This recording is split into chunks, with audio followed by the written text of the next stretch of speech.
You're listening to Good Fit, Poor Fit, a podcast that explores the interaction between people, design, and activity.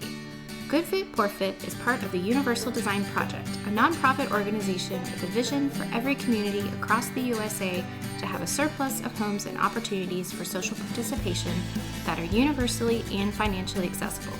Learn more at universaldesign.org. Hey everyone, it's Sarah, and welcome to episode number 14.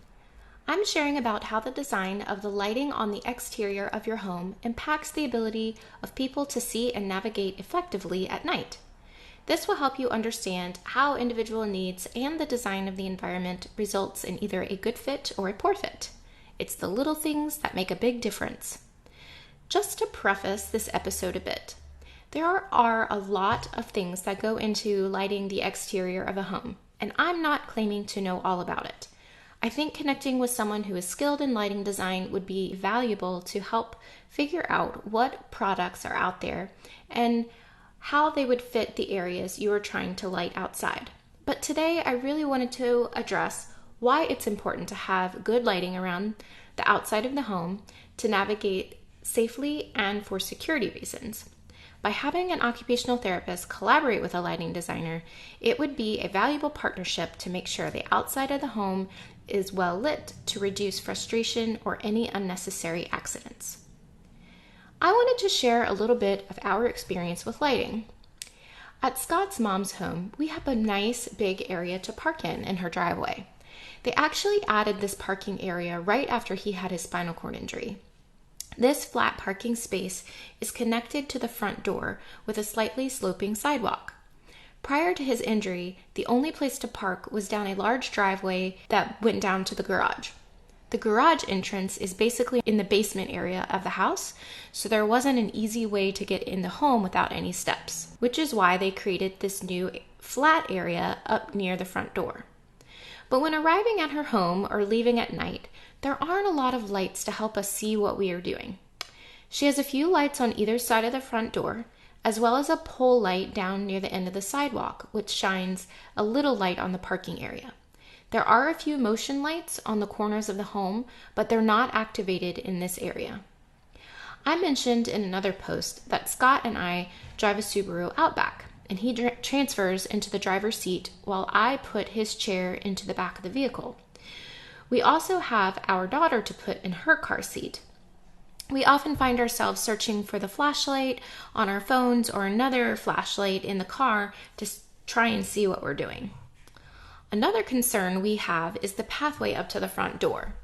It is not well lit, and because Scott's mom lives in the woods, there are often sticks or other debris on the sidewalk that Scott could easily get tripped up on. You see, he has small wheels on the front of his wheelchair called casters. And when they hit something while he's moving, his chair stops and his body continues moving, creating a situation where he would fall out of his chair. His mom does a good job at sweeping the walk before we arrive, but we still have to watch out for branches that may have fallen after she's done that. In the past, Scott has been known to wear a headlamp to light up pathways in front of him, since he can't hold onto a flashlight with his hands while he's pushing and controlling his chair. Having pathway lighting along her sidewalk would be helpful for us in being able to see cracks, bumps, or debris. However, it's a nice feature in general for anyone who struggles to see at night or someone who may be older and needs additional lighting to make sure they don't trip. It would also be nice to have more lighting in the driveway area to get in and out of the car at night. This space could fit 2 cars easily, so lighting around that entire space would be extremely helpful, not just where we park. I mentioned earlier that connecting with a lighting designer would be helpful. There is a lighting designer local to us that we met at an Aging in Place roundtable through our local Chamber of Commerce. We took a tour of his lighting lab, and I was so excited to see what he showed us. His focus on our tour of his educational lab was for us to see in person what examples were of poor lighting choices and what was a good lighting design by showing us different configurations throughout the home. He discussed that the placement of lights versus the number of lights made a difference in helping people see and use the area of the home functionally. I came from that meeting and tour super excited, and I felt like he could help my parents out in their home. In a previous episode, I mentioned my mom had difficulty with her vision after the removal of her brain tumor.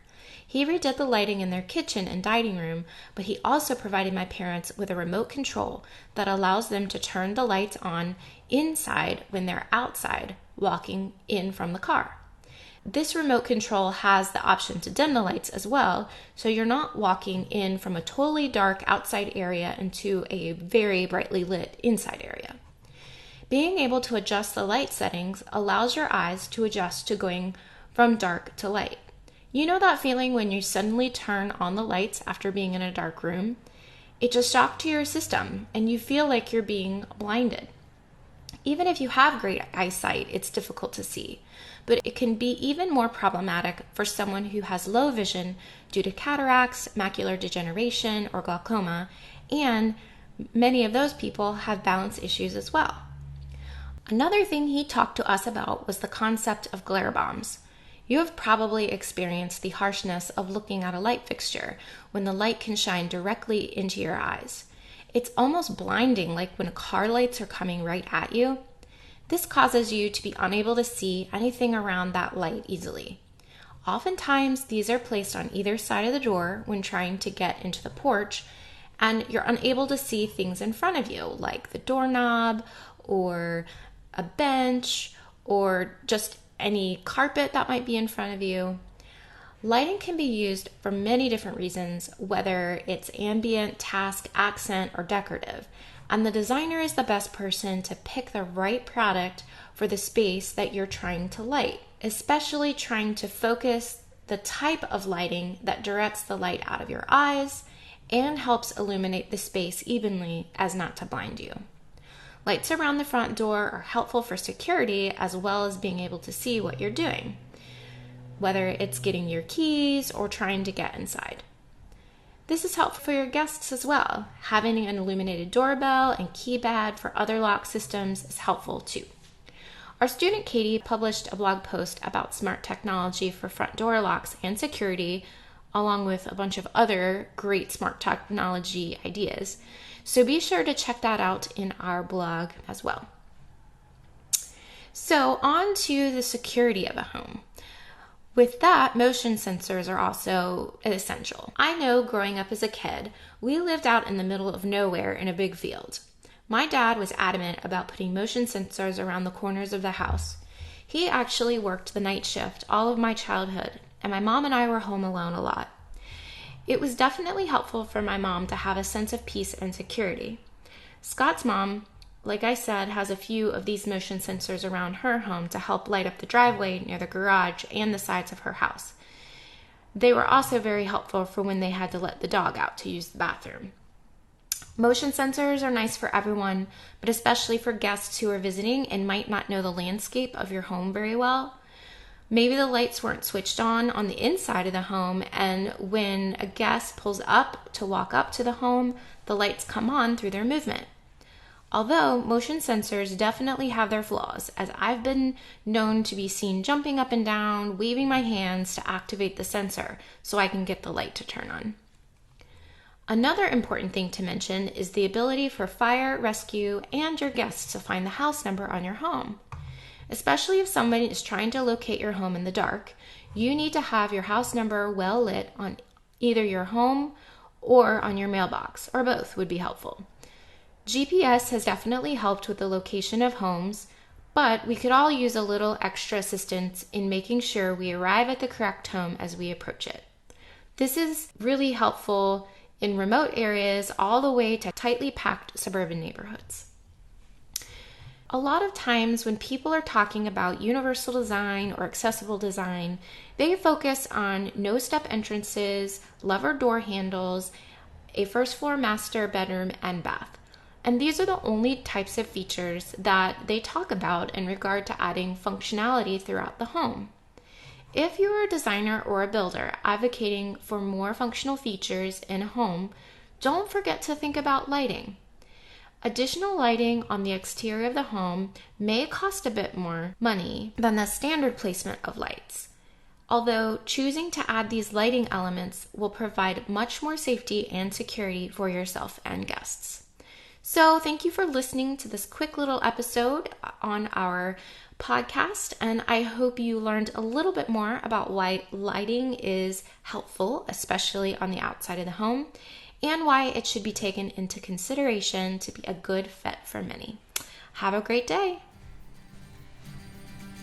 Thanks for listening to Good Fit, Poor Fit.